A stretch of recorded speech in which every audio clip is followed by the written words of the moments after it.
vamos a compartir unas cuantas palabras en cuanto al poder de Dios, que será el tema de nuestro cuaderno espiritual en la semana.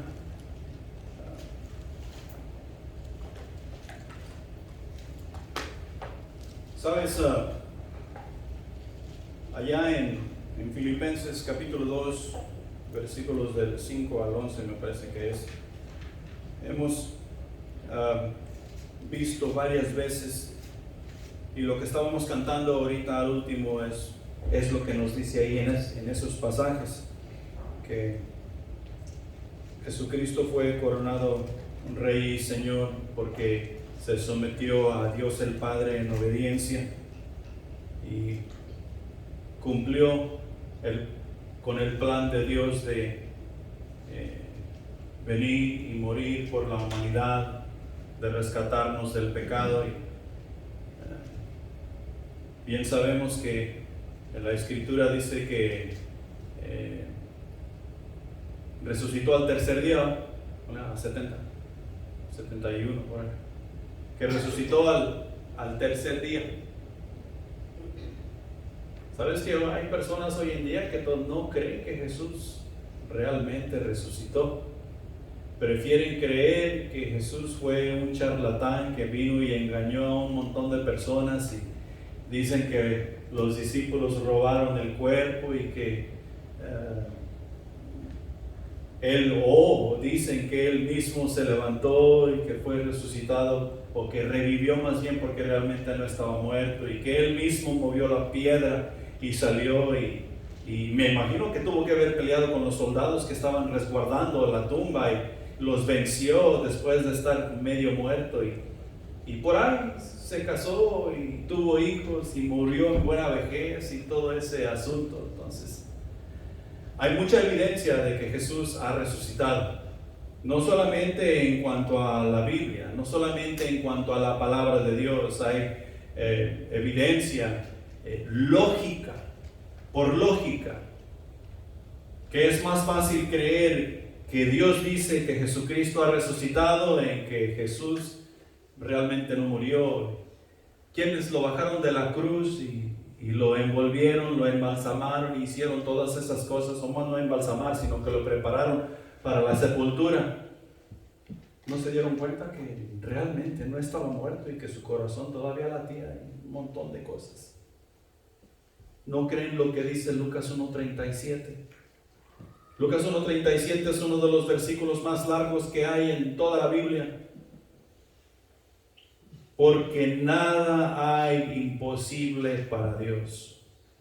Eso es lo que dice Lucas 1:37. Porque nada hay imposible para Dios. Si nos vamos al contexto de este versículo, leemos más arriba, nos damos cuenta que es cuando el ángel visita a María y le dice que ella es la escogida, la elegida de Dios para que el Salvador venga al mundo. Ella dará a luz al Salvador del mundo. Y una de las cosas que ella pregunta al ángel: ¿y cómo será esto si yo no conozco varón? En otras palabras, no tengo marido, no me he casado, ni siquiera tengo novio, qué sé yo, algo así por el estilo. Y el ángel le contesta: el poder, Dios vendrá a ti, y el poder de la sombra del Espíritu Santo caerá sobre ti, y el poder del Espíritu Santo te cubrirá, y tú quedarás encinta, quedarás embarazada del Salvador del mundo. Y dijo María: oh no, eso no sucederá en mí, ¿verdad? No, si lees el versículo enseguida, María dice: bueno, pues, he aquí tu sierva, se haga como tú quieres.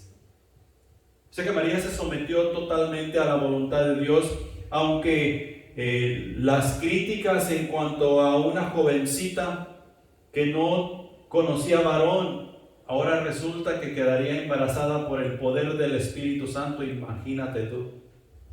En aquellos tiempos, para la cultura del tiempo, toda persona que cometía ese tipo de pecados era para llevarlos afuera de la ciudad y apedrearlos a muerte, porque habían fallado no solamente a las costumbres y tradiciones y reglas de la sociedad como el pueblo de Israel, sino que habían fallado a sus padres, les habían faltado el respeto a sus padres, a su familia, habían deshonrado a la familia, y ella aún así se atrevió a decir: hágase su voluntad. Nada en lo absoluto hay imposible para nuestro Dios. El Dios que hizo esas grandes hazañas, así como traer al Salvador por medio de María, así como ser que José fuera el padre para José y todas esas cosas, y como lo cuidó y como lo enseñó, solamente lo puede hacer Dios. Y ese mismo Dios es el mismo Dios que tú y yo hoy servimos. Es el mismo Dios que nos ha elegido a ti y a mí para hacer un trabajo tamaño Dios. No hay otro. No hay otro. Y hay unas cositas que quiero compartir contigo en cuanto al poder de Dios. Este mensaje solamente tendrá 2 puntos. Entonces, el primer punto que ustedes necesitan anotar es la manifestación del poder de Dios. La manifestación del poder de Dios. El poder de Dios, un poder inimaginable, inexplicable, capaz de transformar, capaz de redimir, de santificar, capaz de justificar a toda persona que se acerca a Él con un corazón contrito y humillado, y mediante el arrepentimiento y fe se convierte en hijo de Dios, y como resultado anda en buenas obras. Y esto nos ha sucedido a todos y cada uno de nosotros, los que creemos en Jesús. No creemos a la aventura, sino que realmente creemos en Jesús. Puede ser el hombre o la mujer más malvada que ha existido sobre la faz de la tierra, pero si se acerca a Jesús con un corazón contrito y humillado, la palabra de Dios dice, lo que está escrito dice que será salvo. Y porque ahora es salvo esa persona malvada, ahora puede andar en buenas obras, con el poder y la autoridad del Espíritu Santo. Imagínate tú. He ahí la razón por la cual muchos de nuestros familiares y amigos, cuando nosotros primero nos convertimos, piensan que somos unos charlatanes. No, hombre, pues si mira cómo andaba. Es más, mira todavía cómo anda. Y dice que ha aceptado a Jesucristo como su Salvador, y ahora resulta que va a la iglesia. Y no va a la iglesia en donde todos nosotros hemos creído, sino que va a una iglesia que se llama cristiana. Y eso solamente lo puede hacer Dios.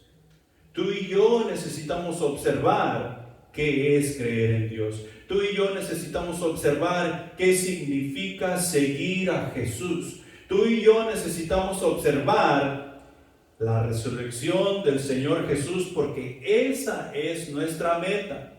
Cuando el Señor Jesús regrese en gloria, nos levantará juntamente para estar con Él, para que así como Él es, nosotros seamos.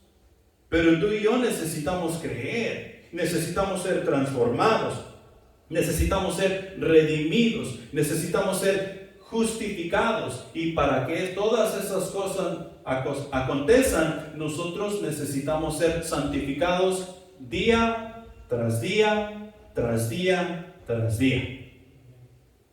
Necesitamos andar en santidad. Nosotros podemos ver el poder de Dios desde la creación. Nosotros en la creación podemos ver cómo Dios manifestó todo su poder. La manifestación del poder de Dios lo podemos ver desde la creación, cómo Dios separó las aguas de la tierra, y cómo Dios creó todos los animales, y cómo Dios creó todas las plantas. Y es increíble cómo es que Él lo hizo, porque la Biblia nos narra que Él dijo y fue hecho. Él dijo, sea la luz, y hubo luz. Él dijo que la tierra produzca toda clase de hierba verde, cada una en su especie, y ¿sabes qué sucedió? Fue creado. comenzaron a brotar árboles, comenzaron a brotar arbustos, comenzaron a brotar árboles frutales, y todo lo que ahora existe sobre la faz de la tierra, Dios lo creó solamente con decir. Y así el primer día, así el segundo día, así el tercer día.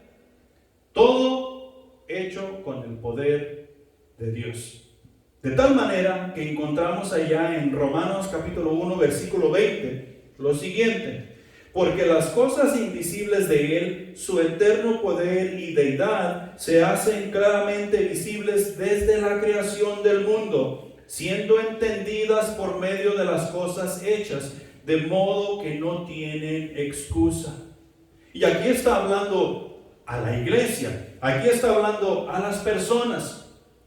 Aquí está hablando a las personas que creemos y a las que decimos creer, que el poder de Dios se manifiesta en todas las cosas que Dios hizo desde el principio, en los árboles, en la naturaleza, en los pájaros, en el universo entero, las estrellas, el sol, la luna. El poder de Dios es manifestado de tal manera que nosotros no podemos decir Dios no existe. Eso de estar en la iglesia es pura pérdida de tiempo. Eso de estar alabando a un Dios invisible que tú no puedes ver, eso es mentira. Cuando lleguemos al final de los tiempos, nadie va a poder dar excusa alguna, porque Dios se ha manifestado su poder desde la creación. Y nosotros lo podemos ver por medio de las cosas que son hechas. O sea, que son cosas que tú y yo podemos ver, podemos palpar, podemos oír, podemos sentir, podemos oler. En todo eso el poder de Dios es manifestado. Y nosotros decidimos si creemos que hay un Dios o no.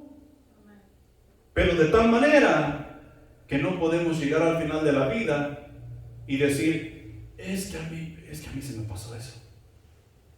No hay manera. Porque el poder de Dios se manifiesta. Nosotros podemos también ver el poder de Dios en la promesa que Él le habló a Abraham. Y solamente te voy a dar unas cositas, si no aquí nos quedamos todo el año. Cómo el poder de Dios se manifestó en la promesa que Él le dio a Abraham. Abraham viviendo en un pueblo pagano, su familia siendo paganos, ellos teniendo muchos dioses, ellos alabando aquí, alabando allá y teniendo muchas cosas diferentes. Dios le habla a Abraham de entre el mundo, así como nos habló a ti y a mí.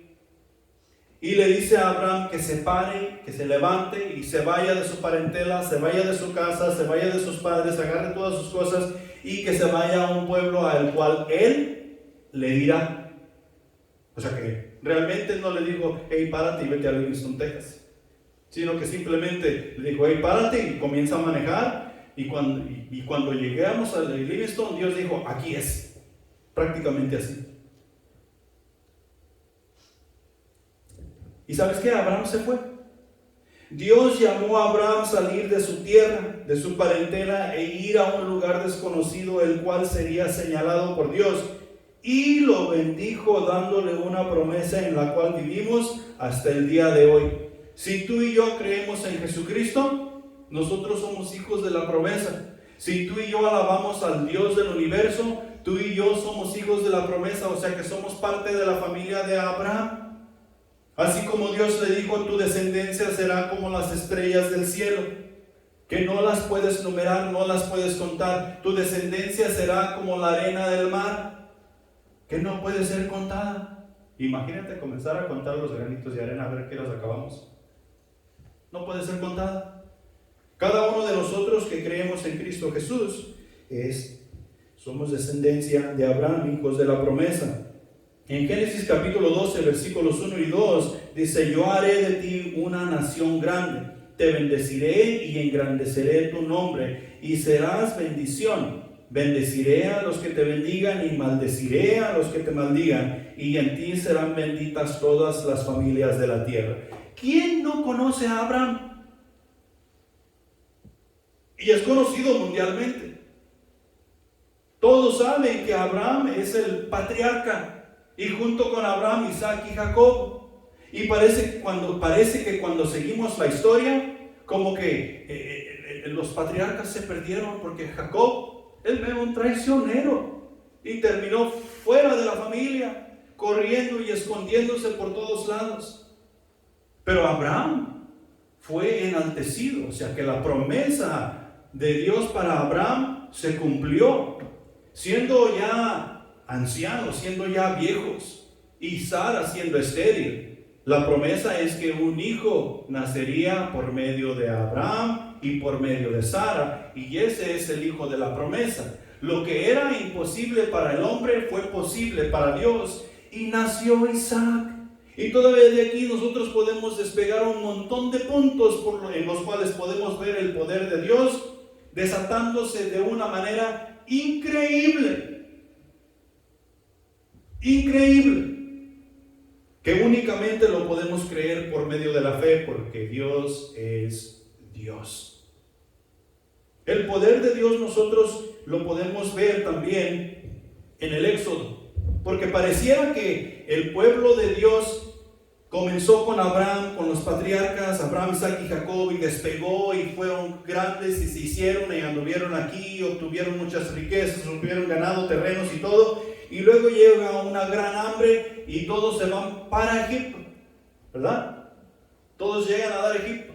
Y los que llegaron a Egipto, te puedes encontrar, y no busqué este número, pero las personas que llegaron a Egipto con Jacob, parece que fueron unos 70 y algo. No me recuerdo bien. La cantidad de personas que fue Jacob y la esposa de Jacob y sus 12 hijos. O sea, incluyendo a José que estaba ya en Egipto. Ellos llegaron a Egipto y en Egipto ellos se multiplicaron y se engrandecieron y ellos servían a los egipcios al final de los tiempos, porque mientras José estaba en vida y mientras el faraón, que tenía buena relación con José, ellos eran como iguales.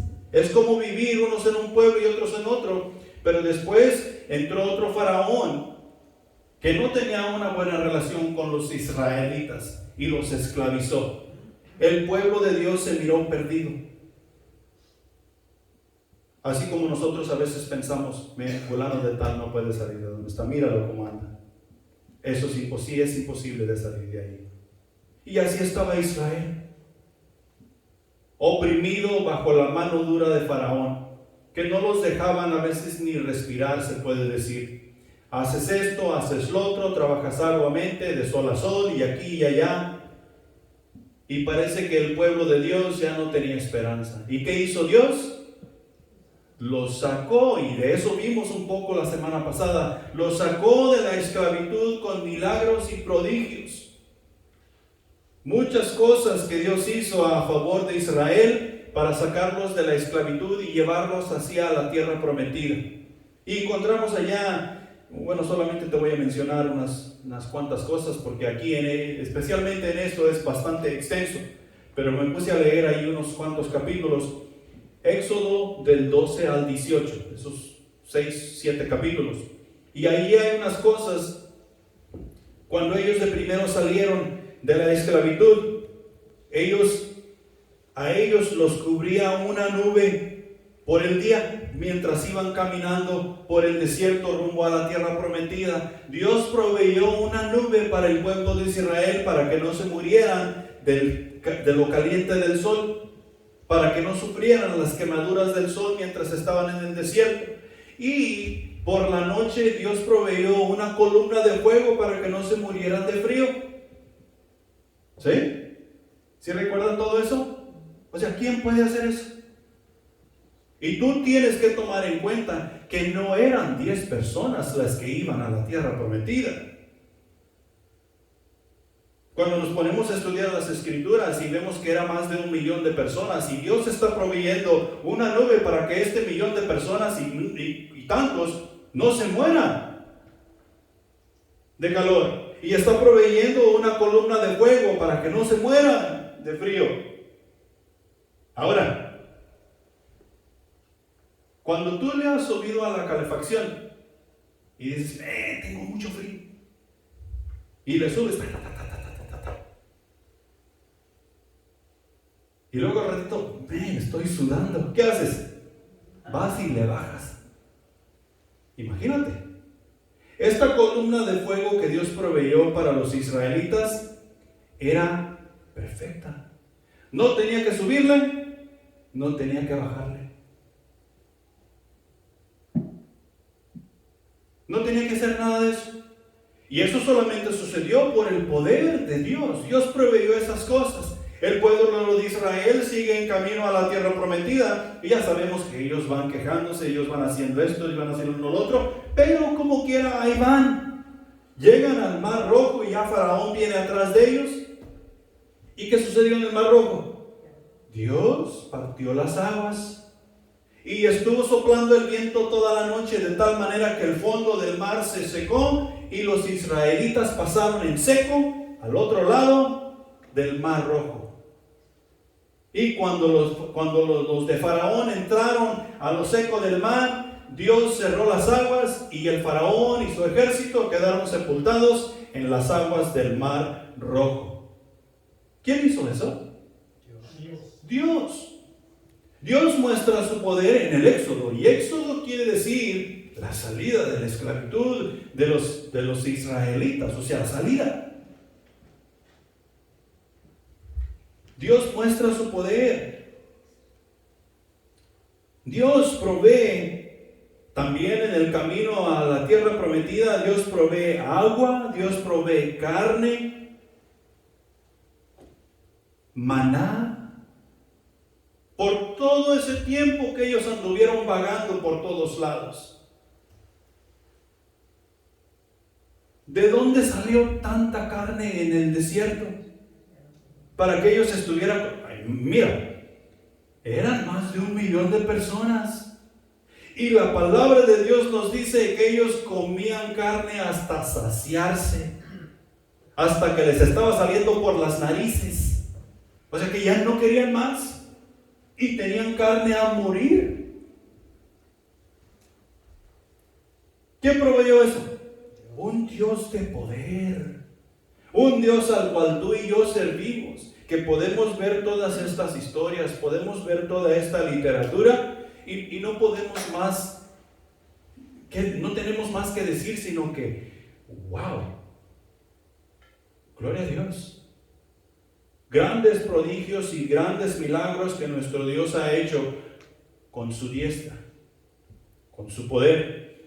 Y brincándonos un poco, porque si no aquí nos quedamos todo el año, podemos ver el poder de Dios en la resurrección, de lo cual ya hablamos un ratito. ¿A quién conocen ustedes que se ha levantado de los muertos?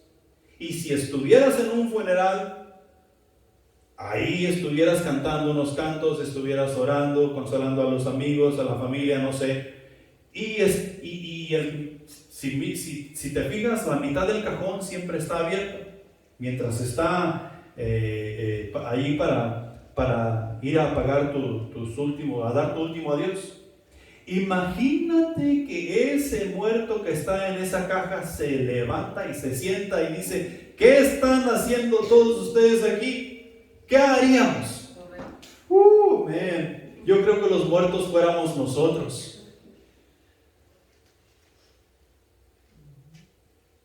Pero esta gente se quedó atónita, se quedó sorprendida, se quedó anonadada cuando Dios resucitó a Jesús de entre los muertos. Y este suceso lo podemos leer en los 4 evangelios. Pero vamos a leer el de Mateo. Vamos a leer unos cuantos versículos. Ahí en el capítulo 28, versículos del 1 al 6.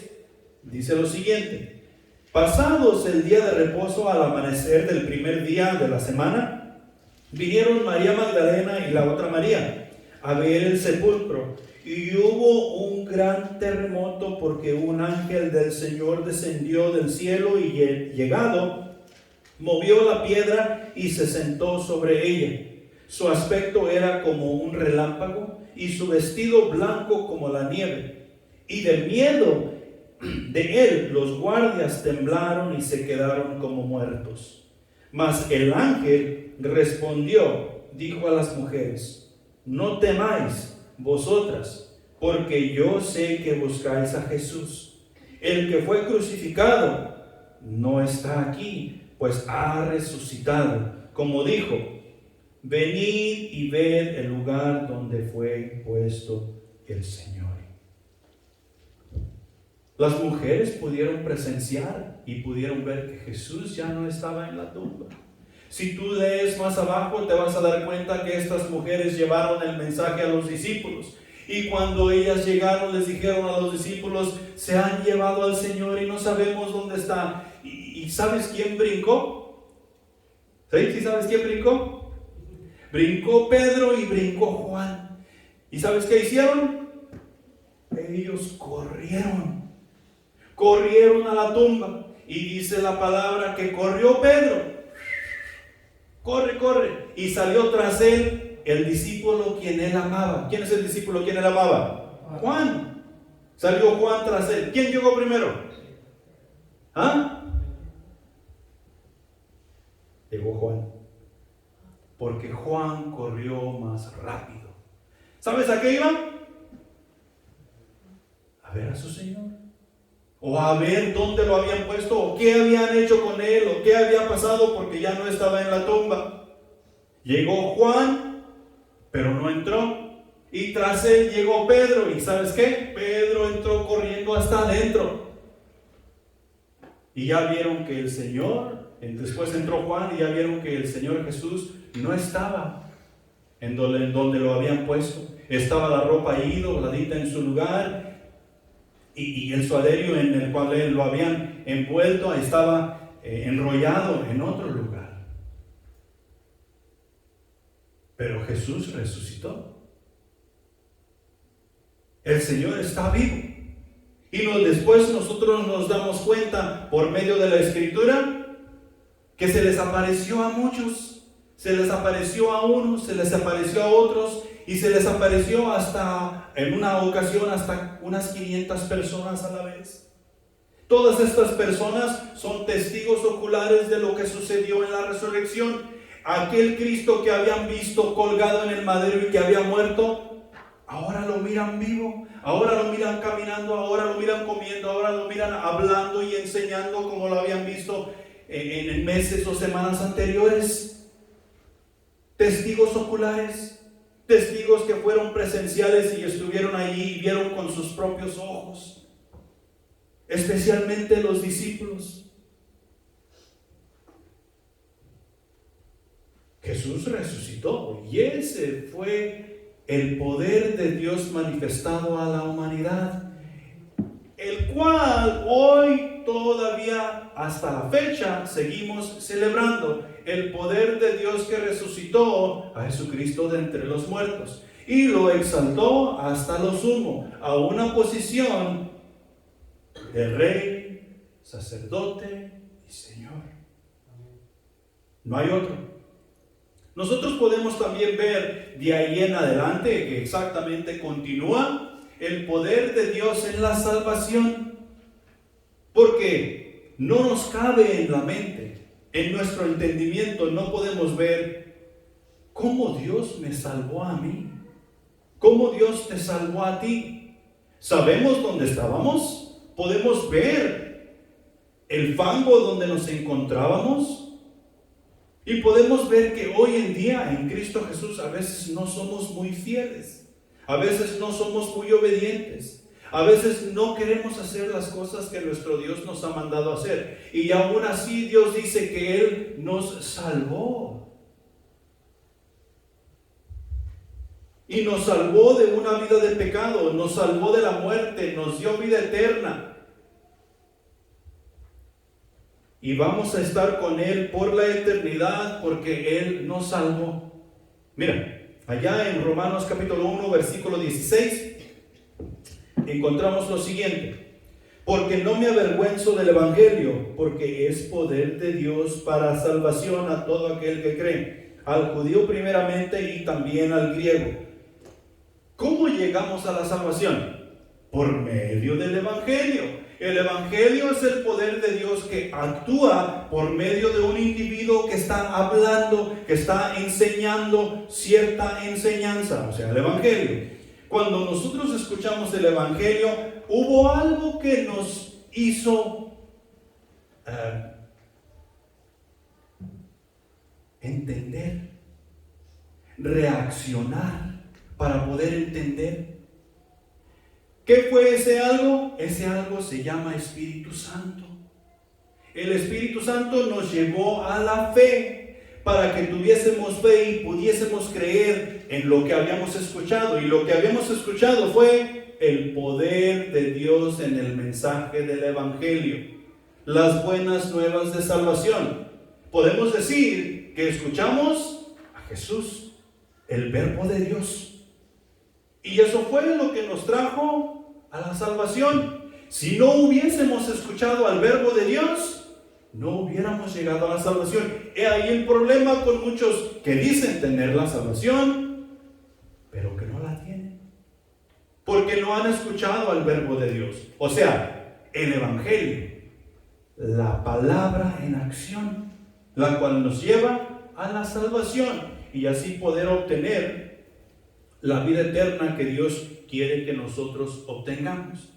El poder de Dios es manifestado en cada uno de nosotros porque somos portadores del Evangelio. Ahora, ¿cómo queremos nosotros llevar a cabo ese Evangelio? Ese es asunto nuestro.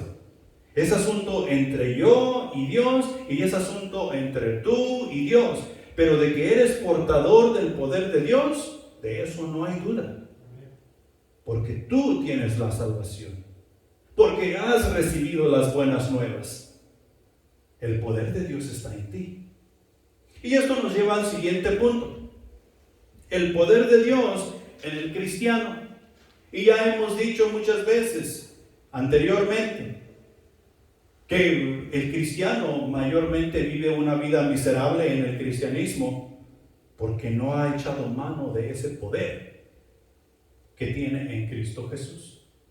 Y Dios no quiere que ninguno de sus hijos viva miserablemente, sino que Él quiere que vivamos en victoria. Y para vivir en victoria, tú y yo tenemos que echar mano de ese poder. Y déjame darte un vistazo al poder que como cristianos nosotros tenemos. Lo encontramos allá en Primera de Crónicas, capítulo 29, versículos 11 y 12. Dice: tuya es, oh Señor, la magnificencia, el poder, la gloria, la victoria y el honor, porque todas las cosas que están en los cielos y en la tierra son tuyas. Tuyo, oh Señor, es el reino, y tú eres excelso sobre todos. Las riquezas y la gloria proceden de ti, y tú dominas sobre todo. En tu mano está la fuerza y el poder, y en tu mano el hacer grande y el dar poder a todos. ¿Quién vive en ti? Jesús. ¿Quién hizo todas estas cosas de las cuales está hablando este pasaje? Jesús, porque Dios lo hizo por la palabra, por el poder de la palabra. O sea que Dios tiene todas estas cosas de las cuales está hablando en cada uno de sus hijos. Y tú y yo nos es necesario echar a andar este poder. El poder que Dios dice habita en la iglesia del Señor. O sea, los creyentes que somos miembros de su cuerpo. El poder del cristiano se puede definir como la habilidad de hacer algo a partir de la fuerza del Espíritu Santo en nosotros, la destreza, los recursos o la autoridad conferida, o sea, lo que Dios ha compartido con nosotros. La Biblia dice que el poder de un cristiano viene de Dios a través del Espíritu Santo, y de esta manera poder hacer cosas que realmente valen la pena. Y estando en el mundo, nosotros pensábamos que muchas cosas realmente valían la pena. Nuestro trabajo, nuestra familia, nuestra cuenta bancaria, el tener posesiones aquí y posesiones allá. Pero cuando llegamos al conocimiento de Cristo Jesús, si realmente llegamos a su conocimiento, ninguna de esas cosas importan más que nuestra relación con Dios. Ni nuestra familia,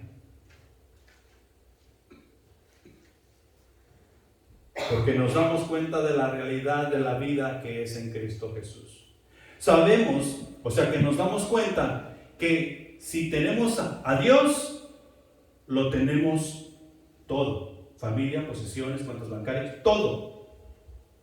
Pero si no tenemos a Dios, no tenemos absolutamente nada. Y nos acordamos de las promesas que Dios nos ha hecho en su palabra. Mira, el poder que recibimos de Dios fortalece nuestro interior, no necesariamente nuestro exterior. ¿Cuántos Sansones sabemos que hubo en la Biblia? Uno. No hay un montón de Sansones caminando por ahí. Dios no fortaleció la fuerza, Dios no fortaleció su poder en todos sus siervos.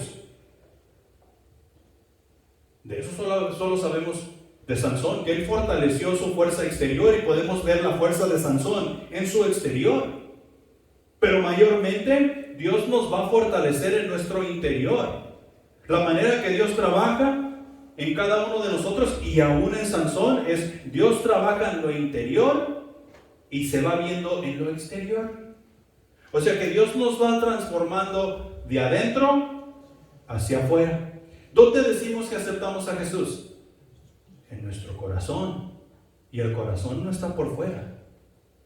Y claro, no está hablando del músculo que pompea sangre, pero Dios nos va transformando por medio de nuestro interior y nos va fortaleciendo, nos va dando fuerza, nos va dando poder, y mientras nosotros vamos obedeciendo a lo que vamos aprendiendo, eso se va viendo en nuestro exterior, se va viendo la transformación de cada uno de nosotros, por medio de nuestra obediencia, por medio de nuestra sumisión a Él, por medio de las obras que ahora en Él hacemos. Se va viendo que realmente es Dios trabajando por medio de Rafa, por medio de Joel, por medio de Erika, y así sucesivamente en toda la iglesia. Segunda de Corintios capítulo 4 versículo 16 dice: por tanto, no desmayemos, antes, aunque nuestro hombre exterior se va desgastando, el interior no obstante se renueva día tras día.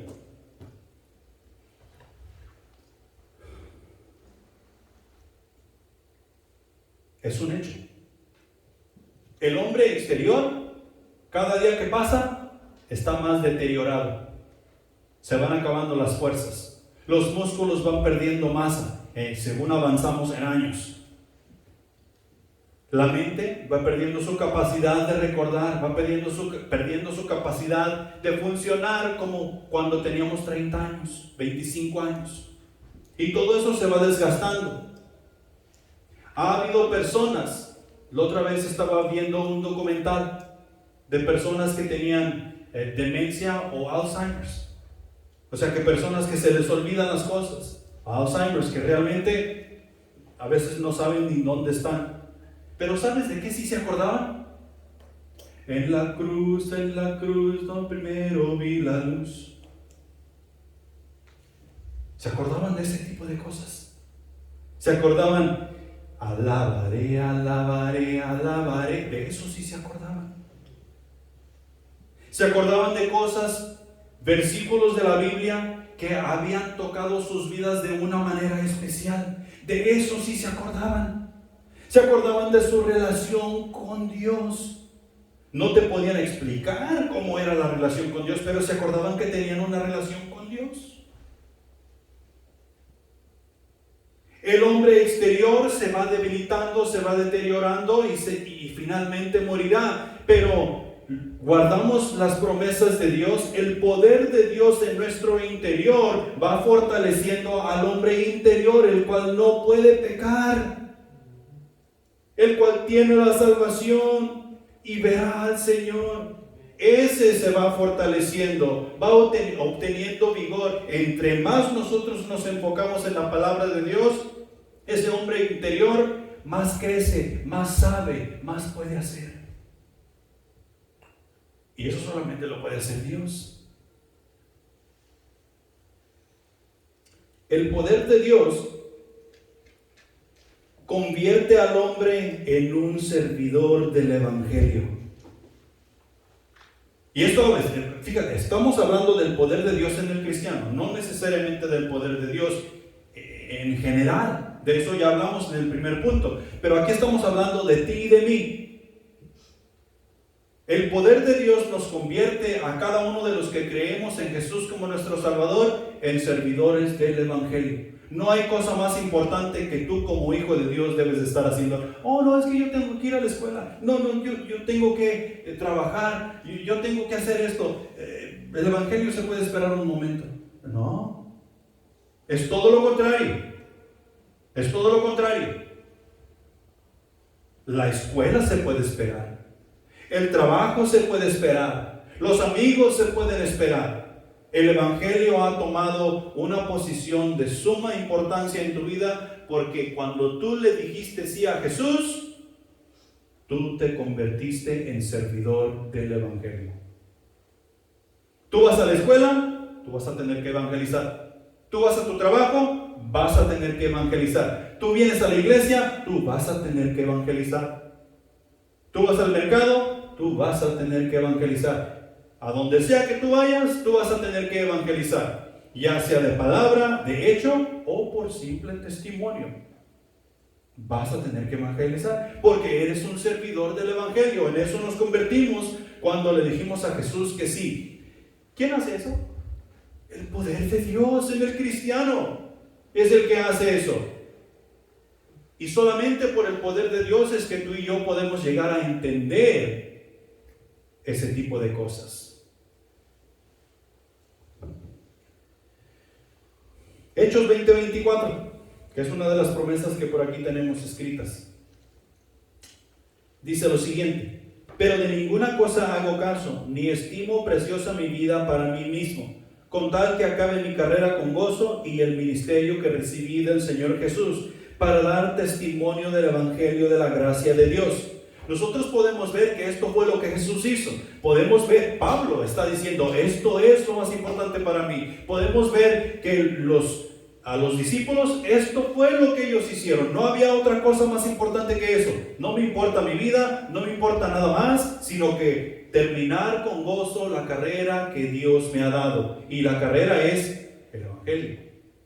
Predicar el Evangelio. Llevar el Evangelio para que otros puedan llegar a conocer de este Jesús que ha resucitado y vivo está. Hay un evangelio por el cual vale la pena morir, y hay un evangelio que se está llevando a cabo por el cual no vale la pena morir. Ese evangelio de sálvese quien pueda, no vale la pena morir. El evangelio de que todo va a estar bien, no te preocupes, solo ven a la iglesia, ese evangelio no vale la pena morir por ese evangelio. El evangelio de la prosperidad, no vale la pena morir por el evangelio de la prosperidad. Pero el evangelio que te salta para vida eterna y te lleva a trabajar para honra y gloria de Dios, ese evangelio sí vale la pena morir. Y es el evangelio que tú y yo encontramos en la palabra de Dios allá en 1 Corintios capítulo 15 versículos 3 y 4.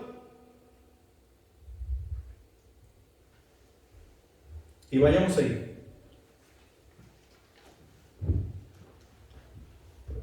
Y dice lo siguiente: porque primeramente os he enseñado que asimismo, lo que asimismo recibí, que Cristo murió por nuestros pecados conforme a las Escrituras, y que fue sepultado y que resucitó al tercer día conforme a las Escrituras. ¿Quién es el Evangelio? Jesús. Porque Él fue el que murió por nuestros pecados. Él fue el que fue sepultado por nuestras iniquidades y nuestras maldades. Él fue el que resucitó para darnos salvación y darnos vida eterna, darnos esperanza de vivir una eternidad con el Padre Celestial. Ese es el Evangelio por el cual vale la pena morir, que nos va a llevar a servir de todo corazón al Dios del universo. El poder de Dios nos permite soportar el sufrimiento ante la persecución. Si nosotros no vamos haciendo la obra de Dios en el poder de Dios, en su poder, a la primera persecución, segunda persecución o tal vez a la tercera, nosotros vamos a decir, esto está muy difícil. Yo no me inscribí para esto. Y ya vemos muchos en la iglesia que a ese punto hemos llegado. Hay algunos que hemos decidido, bueno, yo no me inscribí para eso y yo no voy a sufrir por esta bola de cabezones. Esto está muy difícil. Yo voy a ir a la iglesia y allí voy a asistir y allí me voy a quedar sentadito. Si me piden que ayudo, yo ayudo aquí, yo ayudo allá, pero yo no voy a hacer esas cosas. Hay otros que de plano han dicho, ¿sabes qué? Este asunto no es para mí. Esos tipos están locos. Y se han ido a donde está más fácil.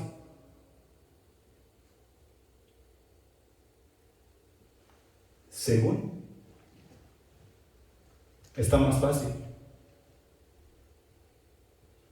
Solamente el poder de Dios nos ayuda a soportar el sufrimiento. Y nosotros lo podemos. Hay un montón de versículos que nosotros podemos citar para fortalecer este punto. Segundo de Timoteo capítulos 1, 7 y 8 dicen lo siguiente: porque no nos ha dado Dios un espíritu de cobardía, sino de poder, de amor y de dominio propio. Por tanto, no te avergüences de dar testimonio de nuestro Señor, ni de mí preso suyo, sino participa de las aflicciones por el Evangelio según el poder de Dios.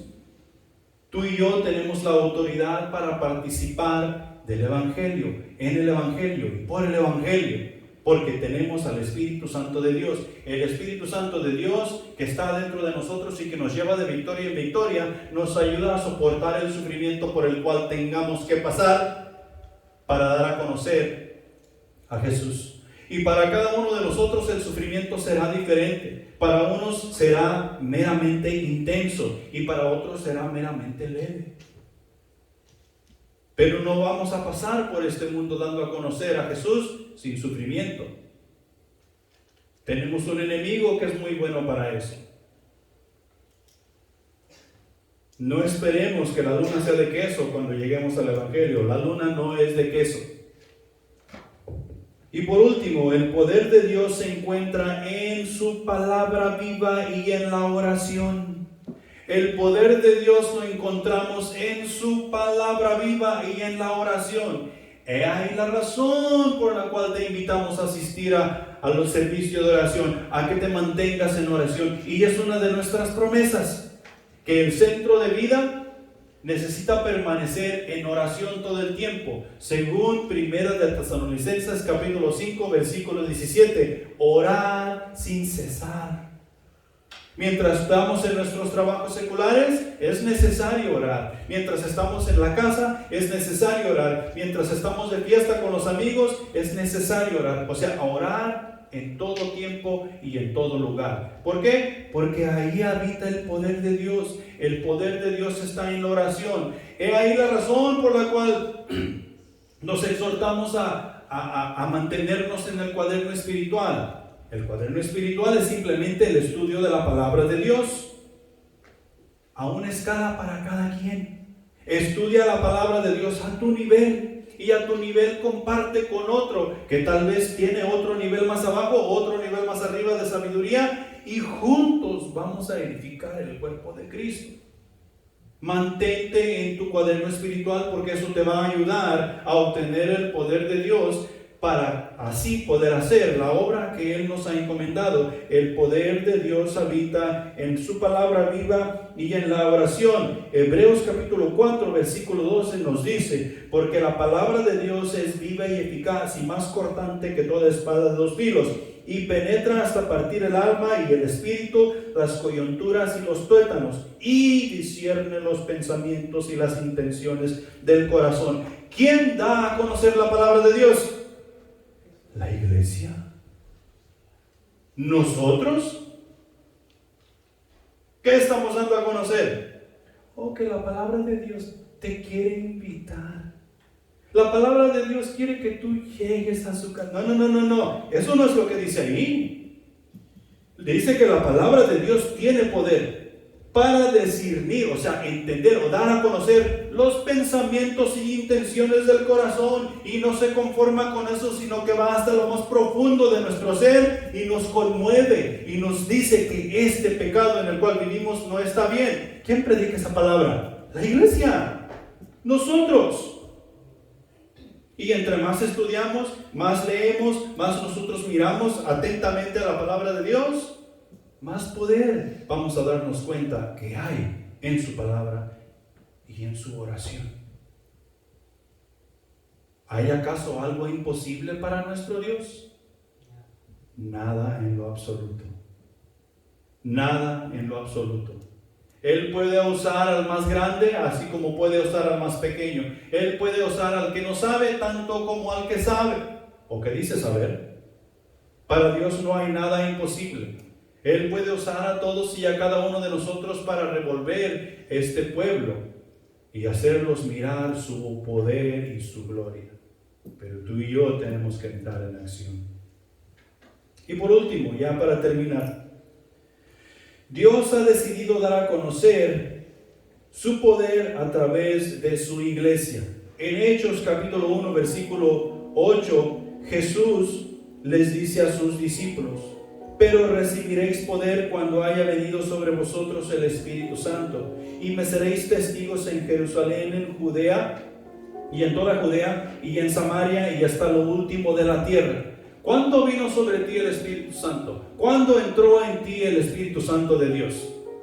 De ese día en adelante, Dios te dio el poder de ser testigo de Jesucristo, de ser testigo de su salvación, de ser testigo de su muerte, de ser testigo de su vida, de ser testigo de su resurrección, de ser testigo del Evangelio para darlo a conocer a todas las naciones. El poder de Dios se manifiesta por medio de la iglesia, para salvación a aquel que no conoce. Tú y yo tenemos grande responsabilidad para con nuestro Dios. Tenemos el poder del Espíritu en nosotros y es necesario darlo a conocer. Oremos. Padre Santo que estás en los cielos, gracias te damos por tu palabra que ha sido expuesta, que ha sido predicada. Y mi Dios, queremos honrarte, queremos glorificarte, queremos alabarte con todo lo que somos, Señor. No tenemos nada más que decir y pensar que somos pecadores salvos por tu gracia, que si no fuera por Jesucristo nosotros estuviéramos meramente perdidos y no supiéramos qué hacer. Pero Jesús vino, vivió y murió y resucitó a nuestro favor, pagó lo que nosotros no podemos pagar. Y ahora nos hemos convertido en sus seguidores, en sus discípulos. Y mi Señor, sin ti no podemos hacer nada. Ayúdanos a entender, ayúdanos a hacer, para así poder llevarte honra y gloria cada día. Mi Señor, lo siguiente que vamos a hacer es observar la cena, que nos da a conocer en memoria lo que Jesucristo hizo por nosotros. Por ello también estamos meramente agradecidos.